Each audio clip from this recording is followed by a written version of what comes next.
الله وبركاته. الحمد لله إن الحمد لله رب العالمين.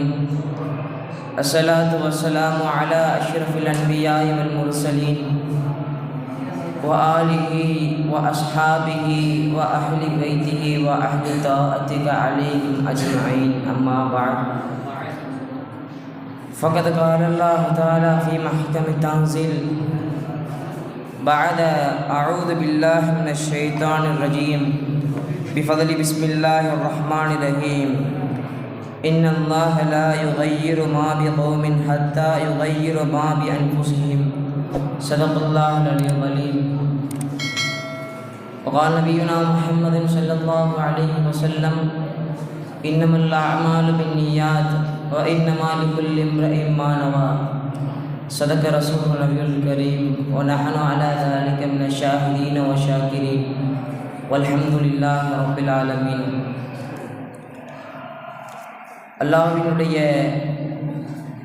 அன்பும் அருளும் நம் மீது உண்டாகட்டுமாக. ஒரு அருமையான ஒரு புனிதமிக்க இந்த ஜுமாவினுடைய மஜ்லிஸில் அல்லாஹ் நம்மை ஒன்று கொண்டிருக்கின்றான்.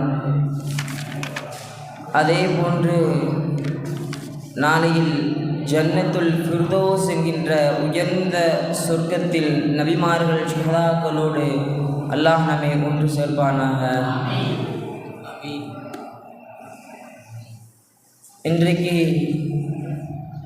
நாளுக்கு நாள் எத்தனையோ விஷயங்கள் மாறிக்கொண்டே வருகின்றது. ஒரு மனிதன் அணிகின்ற ஆடையிலிருந்து அவன் உண்ணுகின்ற உணவு வரை, அவன் உபயோகப்படுத்துகின்ற பொருள் வரை நாளுக்கு நாள் மாறிக்கொண்டே வருகின்றது.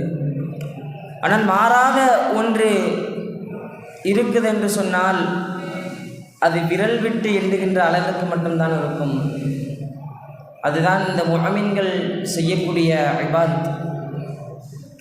அன்றாட ஐவேளை தொழுகை, நோன்பு, ஜகாத்து, ஹஜ்ஜு, இப்படி போன்ற ஒரு சில விஷயங்கள் மட்டும்தான் இன்று வரை மாறாமல் அப்படியே இருந்து கொண்டிருக்கிறது.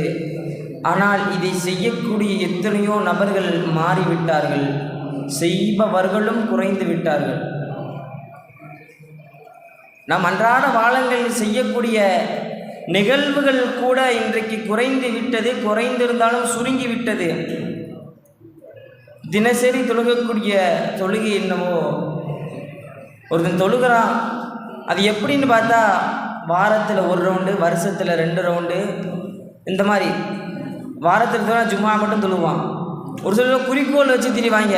வருஷத்தில் 2 ரவுண்டு, 2 ஈதேன், நோன்பு பெருநாள், ஹஜ்ஜு பெருநாள் தொழுதா அல்லாஹ் ஜன்னத்துல் ஃபிர்தௌஸில் உட்காந்து அடியே ஒரு மாளிகை கட்டி கொடுத்துருவான். அதனால் அப்படி அல்ல. இஸ்லாம் நம்மளுக்கு அப்படி கற்றுக் கொடுக்கவில்லை. ஒவ்வொரு விஷயங்களையும் எப்படி செய்ய வேண்டும், எந்த நேரத்தில் செய்ய வேண்டும் என்பதை முழுமையாக ஒரு தெளிவுடன் நமக்கு கற்றுக் கொடுத்திருக்கிறது இஸ்லாம். அதுக்குத்தான் பெரியார்கள் சொல்லுவார்கள், அல்லாஹ்வினுடைய நினைவில் இருந்து விலகக்கூடிய ஒவ்வொரு நொடியும் ஹராம் என்று சொல்லுவார்கள். இப்போ நம்ம உதாரணம் என்ன செய்கிறோம்? கழிவறைக்கு போகிறோம், என்ன சொல்லி போகிறோம்? அல்லாஹும்ம இன்னி அஊது பிக மினல் ஹுபுதி வல் ஹபாயிஸ்னு போகிறோம். உள்ளே இருக்கக்கூடிய சைத்தான்களுடைய தீங்கை விட காப்பாற்றிடு அல்லாஹ் உள்ளுக்கு போகிறோம். உள்ளுக்கு போயிட்டோமா, உள்ளுக்கு போயிட்டு வெளியே வரோம். வெளியே வந்து குஃப்ரானக்கன்னு ஏன் சொல்கிறோம்? வந்துட்டு குஃப்ரானக்க நம்ம ஏன் சொல்கிறோம்? செஞ்சு வச்சுருக்கோமா, எல்லாம் என்னை மன்னிச்சிடுன்னு கேட்குறோம். உள்ளுக்கு நம்ம உள்ளுக்கு தவறு பண்ணோமா, இல்லை ஏதோ ஒரு புண்ணை உள்ளுக்கு கூட்டு போனோமா? அப்படி இல்லைல்ல. இப்போ ஏன் செய்கிறோம்? அந்த இடத்துல சொல்லுகிறார்கள், அல்லாஹ்வினுடைய நினைவில்லாமல் இருந்திருக்கின்றாய், அதனால் நீ குஃப்ரானுக்க சொல்லு. அதனால் கேட்குறோம், அல்லாஹ் உன்னுடைய நினைவில்லாமல் நான் உள்ளே இருந்தேன், அதனால என்னை மன்னிச்சிடுன்னு இறைவனிடத்தில் கேட்குறோம். ஆனால் இன்றைக்கு இருக்கின்ற எத்தனையோ மக்கள் இறைவனை மறந்து இந்த உலகத்தை முதலிடம் கொடுத்து வாழ்ந்து கொண்டிருக்கிறார்கள். பெருமானா ஸல்லல்லாஹு அலைஹி வஸல்லம் ஒரு ஹதீஸில் சொல்கிறாங்க, மிஷ்கா ஷரீஃபில் பதிவு செய்யப்படுது, இந்த உலகத்தில் எவன் ஒருவன் நிம்மதியாக பல சுகங்களை அனுபவித்து நல்ல ஜாலியாக இருக்கிறானோ மறுமையில் கஷ்டப்படுவான். இந்த உலகத்தில் அப்படியே மறுபடியும் சொல்ல, இந்த உலகத்தில் எவன் மிகவும் துன்பப்பட்டு நிறைய கஷ்டங்களை அனுபவித்து வாழ்கின்றானோ அவன் மறுமையிலே நிம்மதியாக இருப்பான், நல்ல சுகங்களை கண்டு கொண்டிருப்பான் என்று பெருமானார் ஸல்லல்லாஹு அலைஹி வஸல்லம் நமக்கு சொல்லியிருக்கிறார்கள். அன்பார்ந்தவர்களே, இப்போ பெருமானார் வார்த்தை என்பது ஒருபோதும் பொய்யாவாது. அதை மறுத்தவன் என்னவோ வழிகேட்டில் செல்வான். அன்பார்ந்தவர்கள் புரிந்து கொள்ள வேண்டும். அதற்குத்தான் பெரியார்கள் மற்றொரு வார்த்தையில் சொல்லுவார்கள், நீ அல்லாஹ்வுடைய விஷயத்தில் குறை வைத்தால், அல்லாஹ்வுடைய கடமையுடைய விஷயத்தில் தொழுகை, ஜகாத், ஹஜ்ஜு, நீ அவனுடைய விஷயத்தில் குறை வைத்தால் என்று சொன்னால் அல்லாஹ் உன்னுடைய விஷயத்தில் குறையை வைப்பான். இப்போ தொழுகிறான், எப்பயோ ஒரு ஆடிக்கு ஒரு நாள், அம்மாசிக்கு ஒரு நாள் தொழுகிறான். அப்படிப்பட்டவனுடைய வாழ்க்கையில் அல்லாஹ் ஒரு குறையை நிகழ்த்துவான்.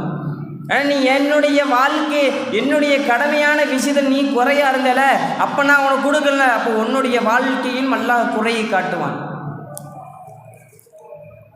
ஆனால் இன்றைக்கு அன்றாட நாட்களில் நடக்கக்கூடிய மாற்றங்களும் அதனின் மூலமாக மாறிக்கொண்டிருக்கும் எத்தனையோ கூட்டங்களும் ஒரு விஷயத்தை உணர வேண்டும். இறைவன் என்பவன் உங்களுடைய உள்ளத்தை அறிந்திருக்கின்றான். குர்ஆன் கூறுகிறது, அலீமும் பிதாத்தி சுதூர். இறைவன் என்பவன் உங்களுடைய உள்ளங்களை அறிந்திருக்கிறான். உங்கள் உள்ளங்களில் என்னவெல்லாம் என்ன ஓட்டங்கள் இருக்கிறோ, இந்த உள்ளங்களில் என்னவெல்லாம் நினைக்கின்றீர்களோ, என்னவெல்லாம் செய்ய நினைக்கின்றீர்களோ, எவனுக்கு கெடுதல் நினைக்கின்றீர்களோ, அப்படிப்பட்ட எல்லா விஷயங்களையும் அறிந்தவனாக இருக்கின்றான் அல்லாஹ். தான் பெருமானார் ஸல்லல்லாஹு அலைஹி வஸல்லம் சொல்லுவார்கள், இன்ன குலூப பனி ஆதம குல்லுஹா பைன இஸ்பஅய்னி மின் அஸாபிர் ரஹ்மான் கல்பில் வாஹித் யுஸரிஃபு கைஃப யஷா என்று சொல்லுவாங்க பெருமானார் ஸல்லல்லாஹு அலைஹி வஸல்லம். ஒரு மனிதர்களின் உள்ளங்களின் அல்லாஹ்வின் விரலுக்கு மத்தியில் இருக்கிறது, அவன் நாடியவாறு மாற்றுவான், புரட்டுவான் என்று பெருமானார் ஸல்லல்லாஹு அலைஹி வஸல்லம் சொல்லுகிறார்கள். இப்போ ஒருத்தர் இருக்கிறான், அல்லாஹ்வுடைய விஷயங்களை வழிபடணும், அல்லாஹ் என்னையெல்லாம், அல்லாஹ் எந்த விஷயங்கள்லாம் நம்மளுக்கு கட்டளை இட்டிருக்கிறானோ அப்படிப்பட்ட கட்டளையெல்லாம் அடிபடிந்து நடக்க வேண்டும். இப்படி எல்லா விஷயங்களையும் அல்லாஹ்வுக்கு அஞ்சி, அவனுடைய ரசூலுக்கு அஞ்சி, தன்னுடைய பெற்றோர்களுக்கு எல்லா உபகாரங்களும் செய்து அல்லாஹ்வுடைய விஷயத்தில் நாம் வாழ வேண்டும். அவனுடைய எல்லா கற்றுக் கொடுத்த எல்லா கோட்பாடுகளுக்கும் நாம் உறுதுணையாக இருந்து அவனின் பக்கம் நாம் அடைய வேண்டும் என்று சொல்லி ஒருவன் அவனை நெருங்க நினைத்து முயற்சி செய்தார் என்று சொன்னால், அதே போன்று அவன் எப்படி முயற்சி செய்கிறானோ அதே போன்று அல்லாஹ் அவனை மாற்றி விடுகின்றான். அதே போன்று இப்போ ஒருவன் உலக மாயை பிடித்து இந்த உலகத்திற்காகவே எந்த விஷயமாக இருந்தாலும் கூட, அது அல்லாஹ்வுடைய விஷயமாக இருந்தாலும் கூட, ஒரு விளையாட்டாகவும் ஒரு கேளிக்கையாகவும் எடுத்துக்கொண்டு உலகத்தை முன்னிறுத்துகின்ற ஒருவனுடைய செயல் என்பது அது அல்லாஹ் அவன் உள்ளத்தில் எப்படி அவன் நாடுகின்றானோ, அவனை உள்ளத்தில் அவன் எப்படி நினைத்து வைத்திருக்கின்றானோ அதே போன்று அல்லாஹ் அவனை அப்படியே மாற்றி விடு. அந்த உலகம் தானே உனக்கு வேணும், இந்த அவனை அப்படியே ஆக்குறேன்னு சொல்லி அல்லாஹ் அவனை ஆக்கி விடுகின்றான். ஆனால் பார்க்கணும், இன்றைக்கி எத்தனையோ இளைஞர்கள் இன்றைக்கு இருக்கின்ற சூழலில் எப்படியெல்லாம் திரிகிறார்கள். தொழுகையை மறந்து, அல்லாஹ்வினுடைய கோட்பாடுகளை மறைந்து, இப்படி எல்லா விஷயங்களையும் மறந்து, இந்த மறுமை ஒரு வாழ்க்கை இருக்குது இப்படின்னு ஒரு அல்லாஹ்வும் தூதரும் கற்றுக் கொடுத்த எல்லா விஷயங்களையும் மறந்து இன்றைக்கு ஒரு மனிதன் இருக்கின்றார்கள். இன்றைக்கு எத்தனையோ இளைஞர் சமுதாயத்தை நாம் பார்க்க முடியுது, கண்கூடாக நாம் பார்த்து கொண்டிருக்கிறோம். அல்லாஹ் அருள்மறையாம் திருமறையிலே கூறும்போது ஒரு விஷயத்தை சொல்லுகிறான். சூரத்து ரஅதுல 11வது வசனம் அது பதிவு செய்யப்படுது. இன்னல்லாஹ லா யுகையிரு மா பிகௌமின் ஹத்தா யுகையிரு மா பி அன்ஃபுஸிஹிம். அல்லாஹ் கூறுகிறான், நிச்சயமாக அல்லாஹ் எந்த ஒரு சமுதாயத்தையும் நீங்கள் தாங்களே மாற்றிக்கொள்ளாத வரை அல்லாஹ் அவர்களை மாற்றுவதில்லை. இப்போ ஒரு விஷயம் வேணும், உங்களை அதனின்படி நீங்கள் மாற்றிக்கொள்ளணும், அதுக்கு வந்து அல்லாஹ் உங்களை மாற்றுவான். எதனா ஒரு விஷயம் உங்களுக்கு தேவைப்படுதுன்னா, ஒரு நல்ல வழியை அடையணும் அப்படின்னு சொன்னால் ஃபஸ்ட்டு உங்களை நீங்கள் மாற்ற வேண்டும், அதன்படி நீங்கள் முயற்சி செய்ய வேண்டும். பிறகுதான் அல்லாஹ் அதற்குரிய கூலியை கொடுப்பான், அதற்குரிய நிரந்தரமாக அதன்படியே திருப்பி விடுவான். பெருமானார் ஸல்லல்லாஹு அலைஹி வஸல்லம் முடித்து இப்படி சொல்லுவாங்க, யார் முயற்சி செய்வார் அவர் பெற்றுக்கொள்வார்.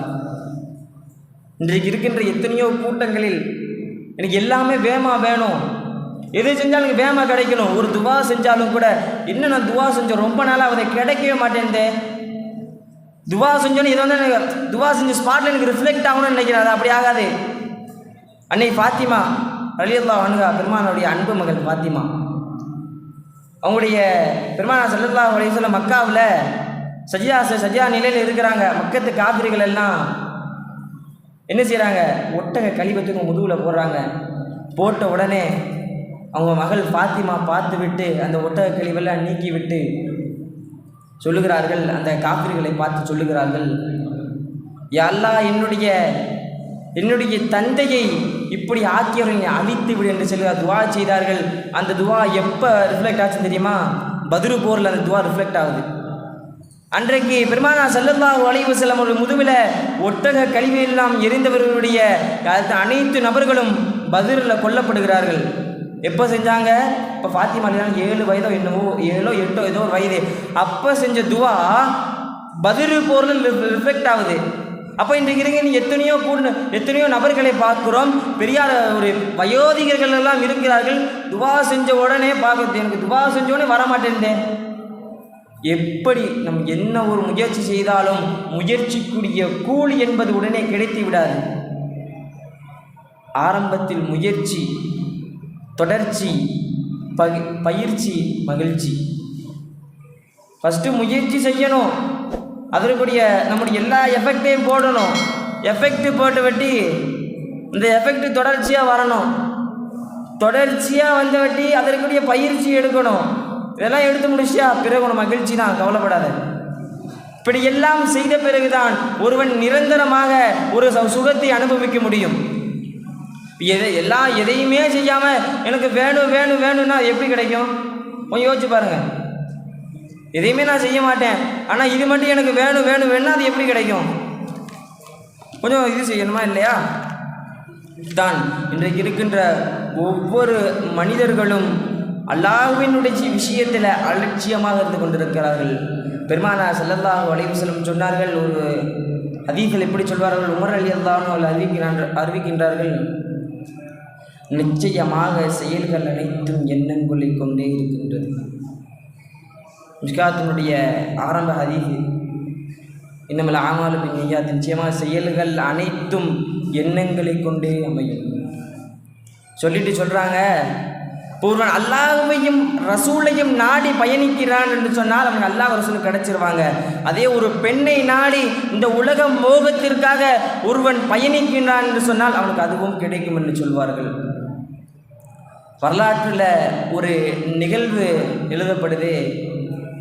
அப்துல்லா பின் மஸ்ஊத் ரலியல்லாஹு அன்ஹு அவருடைய வாழ்க்கை நிகழ்வில் அவர் பதிவு செய்யப்படுது. என்னன்னு சொன்னால், அவர்கள் சிறு வயதாக இருக்கும் பொழுது ஆடு மேய்த்தவர்கள். அப்துல்லா பின் மஸ்ஊத் ரலியல்லாஹு அன்ஹு அவர்கள் பாலைவனத்தில் ஆடு மேய்த்து கொண்டிருக்கிறார்கள். ஒரு சிறுவருடைய இப்போ சின்ன வயசு, அவனுடைய பின்னாடி வாழ்க்கை எப்படி மாறும் என்பதை கவனிக்க வேண்டும். சின்ன வயசு, பாலைவனத்தில் சுட்டெரிக்கும் பாலைவனத்தில் ஆடை மேய்த்து கொண்டிருக்கிறார்கள். ஆடை மேய்ச்சி கொண்டிருக்கும் பொழுது என்ன ஆகுதுன்னா, நடுவில் அவர்கள் வாழ்வில் கண்டிடாத ஒரு 2 நபர்களை அப்போ தான் புதுசாக பார்க்குறாங்க. சின்ன வயசு, ஆடு மேய்க்கிற வயசு, ஒரு வாழ்க்கையில் கண்டிடாத ஒரு 2 நபர்களை பார்க்கிறார்கள். நல்ல ஒரு தூய்மையான ஆடை அணிந்து வருகிறார்கள். இப்போ கேட்குறாங்க, அந்த 2 மனிதர்களும் அப்துல்லா பின் மஸ்ஊத் ரலியல்லாஹு அன்ஹு அவர்கிட்ட கேட்குறாங்க, எங்களுக்கு ரொம்ப தாகமாகவும் பசியாகவும் இருக்குது, உங்கள் ஆட்டுட்டு கொஞ்சம் பால் மட்டும் கறந்து கொடு அப்படின்றாங்க. அதுக்கு அப்துல்லா பின் மஸ்ஊத் ரலியல்லாஹு அன்ஹு சொல்லுகிறார்கள், இல்லை, ஆடு மேய்ப்பது மட்டும்தான் என்னுடைய பொறுப்பு, நீங்கள் பால் எதுவும் வேணும்னு சொன்னால் எங்களுடைய முதலாளியை நீங்கள் கேட்டுக்கோங்க அப்படின்னு சொல்கிறாங்க. சரி, அப்போ பால் தர முடியாதா? சரி, ஒரு பால் வராத, ஒரு மடியிலிருந்து பால் வராத ஒரு ஆட்டை எங்களுக்கு கொடு அப்படின்னு கேட்குறாங்க. அதுக்கு உடனே அந்த அப்துல்லா பின் மஸ்ஊத் ரலியல்லாஹு ஆச்சரியப்படுறாங்க. என்னடா அதுங்க பால் தானே கேட்டாங்க, பால் வராத ஒரு ஆட்டுக்குட்டியை வச்சு இவங்க என்னடா பண்ண போகிறாங்க அப்படின்னு கேட்ட உடனே அப்துல்லா பின் மஸ்ஊத் ரலியல்லாஹு அன்ஹு ஆட்டை கொடுக்குறாங்க. பால் வராத ஒரு ஆட்டை கொடுத்த உடனே அந்த பாலினுடைய மடியை பிடித்து என்னமோ ஓதுறாங்க. இப்போ அப்துல்லா பின் மஸ்ஊத் ரலியல்லாஹு பார்த்துக்கிட்டே இருக்காங்க, என்னடா ஓதுறாங்க என்று பார்த்துக்கிட்டே இருக்கும் பொழுது அந்த என்னமோ ஓதுறாங்க. ஓதி முடித்தோடனே அதனுடைய அந்த ஆட்டினுடைய மடியிலேருந்து பால் அடியே வந்துக்கிட்டே இருக்குது. இவர்களும் குடிக்கிறார்கள். அவர்கள் பக்கத்தில் வந்தாங்கன்னா அவங்களுடைய 2 பேர் வந்தாங்களே அவங்களும் குடிக்கிறாங்க. அவங்களுக்கு பக்கத்தில் இருக்க நபர்களும் கொடுக்குறாங்க, அவங்களும் குடிக்கிறாங்க.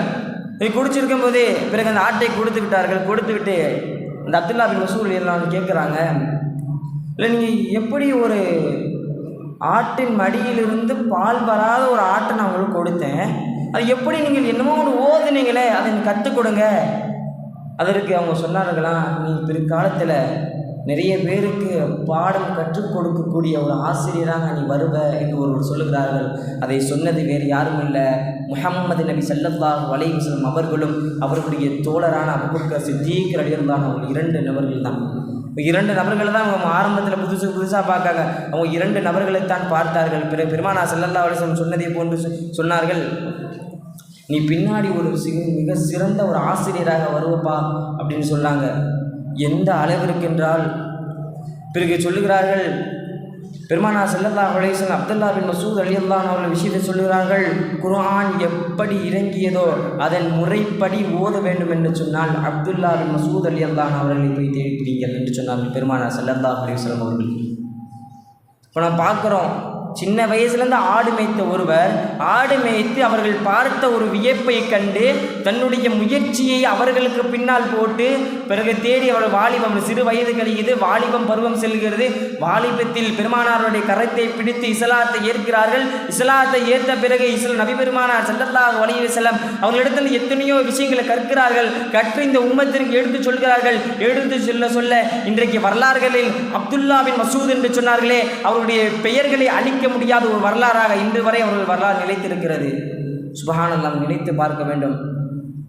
இன்றைக்கு எத்தனையோ பெரியார்களுடைய வரலாறு இருந்தாலும் சரி, எத்தனையோ ஒரு அஜரத்துமார்களுடைய வரலாறு இருந்தாலும் சரி, எல்லா வாழ்க்கைக்கு பின்னாலும் எல்லா வரலாற்றுக்கு பின்னாலும் ஒரு கோர நிகழ்வு, ஒரு கடினமான நிகழ்வு இருந்திருக்கும், ஒரு கஷ்டமான நிகழ்வு இருக்க வேண்டும். எத்தனையோ வழிமார்களுடைய வரலாறை படித்திருப்போம். எல்லா வழிமார்களுடைய வரலாறுகளையும் நாம் அரசி ஆராய்ந்து பார்த்தால் நமக்கு தெரியும், எல்லா வழிமார்களுடைய வரலாறுகளிலும் ஒரு நிகழ்வு இருக்கும். அதே போன்றுதான் பெருமானார் ஸல்லல்லாஹு அலைஹி வஸல்லம் சொன்னார்கள், இந்த உலகம் எப்படி என்பதை பற்றி பெருமானார் ஸல்லல்லாஹு அலைஹி வஸல்லம் மற்றொரு ஹதீஸில் சொல்லுவார்கள், உங்களுடைய விரலை கடலினுள் விட்டு பார்த்தால் விட்டு எடுக்கும்பொழுது உங்கள் விரலில் எம்பிட்டு தண்ணீர் விட்டிருக்குமோ அது மட்டும்தான் இந்த உலகம், மீதி கடலில் இருக்கிற அனைத்துமே மறுமை என்று சொல்லுவார்கள் பெருமானார் ஸல்லல்லாஹு அலைஹி வஸல்லம் அவர்கள். நாம் நினைத்து பார்க்க வேண்டும். இன்னைக்கு எத்தனையோ மாணவர்கள், எத்தனையோ இளைஞர்கள் இந்த உலக மோகத்திற்கு எத்தனையோ விஷயங்களை கண்டு இந்த உலகம்தான் உண்மை என்று வியந்து இந்த உலகிற்காக தன்னுடைய வாழ்க்கைக்கு அர்ப்பணிக்கிறார்கள். எத்தனையோ மாநாட்டிற்காக, எத்தனையோ ஒரு நடிகருக்காக நின்று கொண்டு சிறுநீர் கழிப்பவனுடைய வரலாறை அவனுடைய எடுக்கும் ஒரு கதாபாத்திரங்கள் நடித்து கொண்டிருக்கும் படத்தை பார்த்து மயங்கியவர்கள் எத்தனையோ வாலிபர்கள், எத்தனையோ இளைஞர்கள் இருக்கிறார்கள். நம் கண்கூடாக பார்த்து கொண்டுதான் இருக்கிறோம். அன்பார்ந்தவர்களை நாம் விளங்க வேண்டும்.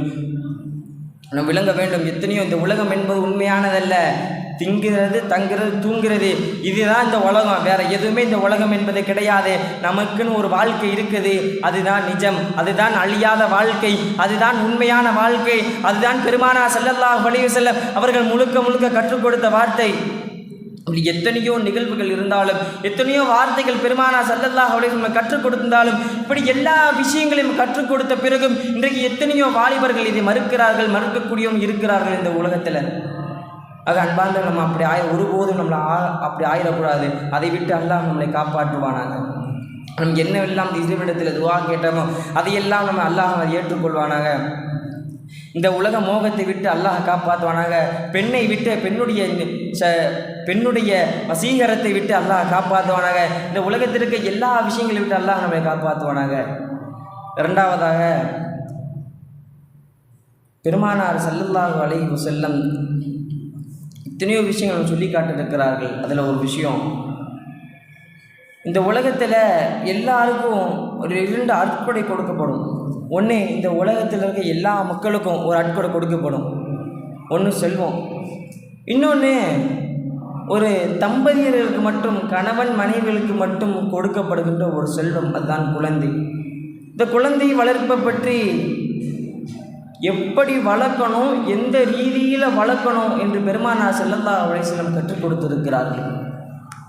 இப்படி அப்பா ஸல்லல்லாஹு ஒரு பெருமானார் ஸல்லல்லாஹு அலைஹி வஸல்லம் அவனை கேட்குறாங்க, யா ரசூலல்லாஹ், ஒரு மகன் தன்னுடைய தாய் தந்தையர்களுடைய விஷயத்தில் எப்படி நடந்து கொள்ளணும்னு நாங்கள் அறிஞ்சுக்கிட்டோம். ஆனால் ஒரு பெற்றோர்கள் தன்னுடைய மகன் விஷயத்தில் எப்படி இருக்கணும் என்று பெருமானார் ஸல்லல்லாஹு அலைஹி வஸல்லம் அவர்களிடத்தில் இப்னு அப்பாஸ் ரலியல்லாஹு அன்ஹு கேட்கின்றார்கள். அதற்கு பெருமானார் ஸல்லல்லாஹு அலைஹி வஸல்லம் சொன்னார்கள், ஒரு பெற்றோர் தன்னுடைய மகன் விஷயத்தில் ஒரு 3 விஷயத்தை அவர்கள் செய்ய வேண்டும் என்று சொல்லுகிறார்கள். ஆரம்பமாக அவனுக்கு நல்ல பெயரிட வேண்டும் என்று சொல்லுகிறார்கள். இன்றைக்கி எத்தனையோ பார்க்குறோம், இன்றைக்கி கையில் கிடைக்கிற பேர் வாயிலே நுழையாது, அப்படிப்பட்ட பெயரெல்லாம் ஒரு குழந்தைக்கு சூட்டுவது உண்டு. ஆனால் பெரியார்கள் சொல்லுகிறார்கள், ஒருவனுடைய பெயரை வைத்து தான் அவனுடைய வாழ்க்கை என்பது நிர்ணயிக்கப்படும். ஒருவனுடைய பெயரினால் கூட அவனுடைய வாழ்க்கை வழிகேட்டில் செல்லலாம் என்று பெரியார்கள் சொல்லுகிறார்கள். அதுதான் பெருமானார் ஸல்லல்லாஹு அலைஹி வஸல்லம் அவர்களுக்கு அவருடைய அபு தாலிப் அவங்களுடைய பாட்னார் பெயர்கள் முஹம்மது என்று பெயரிட்டார்கள். அவர்கள் பிறந்ததற்கு முன்னால் முஹம்மது என்று பெயர் இருக்கவில்லை, யாருக்கும் வைக்கல அப்படி. ஆனால் அவர்களுக்கு முஹம்மது என்று புகழப்பட வேண்டும் என்று முஹம்மது என்று அவருடைய அபு தாலிப் அவருடைய பாட்டனார் பெயர் வைத்தார்கள். அவர்கள் பிறப்பிலிருந்து, ஏன் ஆதம் அலைஹிஸ்ஸலாத்து வஸலாம் அவர்களிலிருந்து வந்த எல்லா நபிமார்களும், பிறகு உம்மத்தி முஹம்மதியா இருக்கிற எல்லா நபர்களும் பெருமானார் ஸல்லல்லாஹு அலைஹி வஸல்லம் அவர்களை ஒவ்வொரு நொடிப்பொழுதும் புகழ்ந்து கொண்டே இருக்கிறார்கள். பெயரை வைத்தது அபு தாலிப் அவங்களை பாட்டார் முஹம்மது என்று புகழப்பட வேண்டும் என்று பெயர் வைத்தார்கள். இப்படி ஒரு தாய் ஒரு தந்தையர் தன்னுடைய மகனுக்கு பெயரை அழகாக வைக்க வேண்டும். இரண்டாவதாக சொல்லுகிறார்கள், அவனுக்கு ஒழுக்கத்தை கற்றுக் கொடுக்க வேண்டும். ஒரு தாயினுடைய கடமை, ஒழுக்கத்தை கற்றுக் கொடுக்கணும். இது ஒரு தாயினுடைய கடமை என்று சொல்லுகிறார்கள்.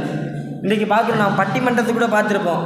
ஆரம்பமாக தீர்ப்பு கொடுக்கப்பட்டதை பெற்றோர்களிடம் கொடுத்திருப்போம். ஆமாம், இது உண்மைதான். இன்றைக்கு எத்தனையோ பெற்றோர்கள் தன்னுடைய பிள்ளைகளை ஒழுங்காக வளர்க்காததன் காரணமாகத்தான் தன்னுடைய பெற்றோர்களை எதிர்த்து நிற்கிறான், அடிக்கின்றான், துன்புறுத்துகின்றான். இறுதியாக பெருமானார் ஸல்லல்லாஹு மூன்றாவது ஒரு விஷயம் சொல்கிறாங்க, அவனுக்கு குர்ஆனை ஓத கற்றுக் கொடுக்க வேண்டும் என்று பெருமானார் ஸல்லல்லாஹு அலைஹி வஸல்லம் என்று சொல்லுகிறார்கள். ஒரு பிள்ளைக்கு தன்னுடைய தாய் தந்தையர்கள் குர்ஆனையும் ஓத கற்றுக் கொடுக்க வேண்டும். இதுவும் ஒரு தாய் தந்தையர்களுடைய ஒரு கடமை என்று பெருமானார் ஸல்லல்லாஹு அலைஹி வஸல்லம் சொல்லுகிறார்கள். ஆக வருகின்ற காலங்களில் எல்லா விஷயங்களை கடைபிடிப்போம். இந்த உலக மோகத்தை விட்டு அல்லாஹ் நம்மை காப்பாற்றுவானாக. வீட்டில் இருக்க எல்லா துன்பங்களையும் அல்லாஹ் நீக்கி அருள்புரிவானாக. நம்ம இருக்கின்ற எல்லா கஷ்டங்களையும் அல்லாஹ் நீக்கி அருள்புரிவானாக. உங்களோட துஆவை ஆதரவு வைத்தனாக. இந்த பாவியின் வாயிலிருந்து அல்லாஹ் எதையெல்லாம் உங்களுக்கு சொல்ல வைத்தானோ அப்படிப்பட்ட எல்லா விஷயத்தை பின்பற்றக்கூடிய பாக்கியத்தை நம் அனைவருக்கும் அல்லாஹ் தருவானாக. வாஹிரு தாவானா அல்ஹம்துலில்லாஹி ரப்பில் ஆலமீன். ஸலாமு அலைக்கும் வரஹ்மத்துல்லாஹி வபரகாத்துஹு.